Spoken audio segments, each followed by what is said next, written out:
খবরকার বাংলায় সঙ্গে রয়েছে আমি শিল্পা। চোখ রাখবো জেলার সারাদিনের খবরের দিকে। বছরে একবার বন্যা আসে, বছরে একবার দেব আসে। ঘাটালে বন্যা পরিস্থিতি নিয়ে দেবের প্রশাসনিক বৈঠকের পরেই দেবকে কটাক্ষ দিলীপ ঘোষের। জায়গা বড় করো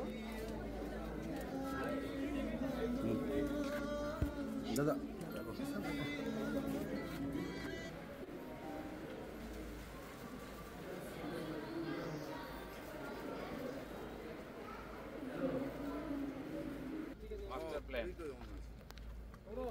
প্ল্যান করে ঘাটাল লোককে জলেতে প্রতি বছর ডোবানো হয়, এটাই মাস্টার প্ল্যান।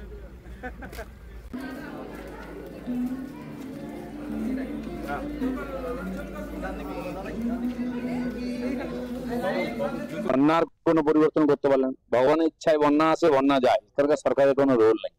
একজন অসফল সাংসদ, একজন অসফল রাজনৈতিক নেতা, ঘাটালের লোক নিজের ছেলে বলে তাকে ভোট দিয়েছিল, তিনি সবার সঙ্গে ধোঁকা দিয়েছেন।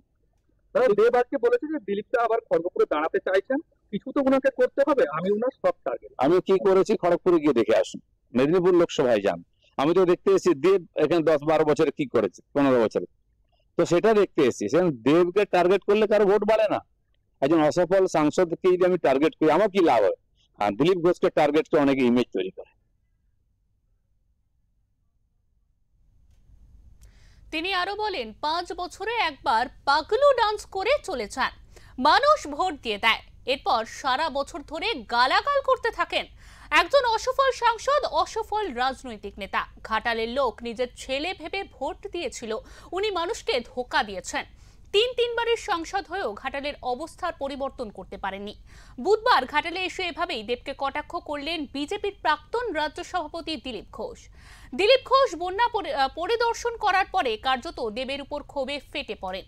ভগবানের ইচ্ছায় বন্যা আসে বন্যা যায়, কিন্তু উনি 3বারের সাংসদ হয়েও বন্যা পরিস্থিতি যে এলাকায় হয় সেই এলাকার কোনো পরিবর্তন করতে পারেননি বলেন দিলীপ ঘোষ।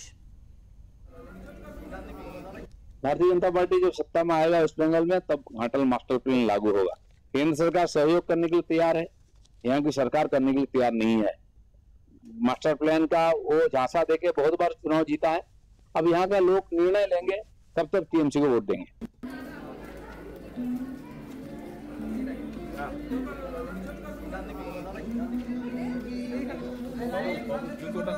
अच्छा अच्छा अच्छा, জায়গা বড় করো।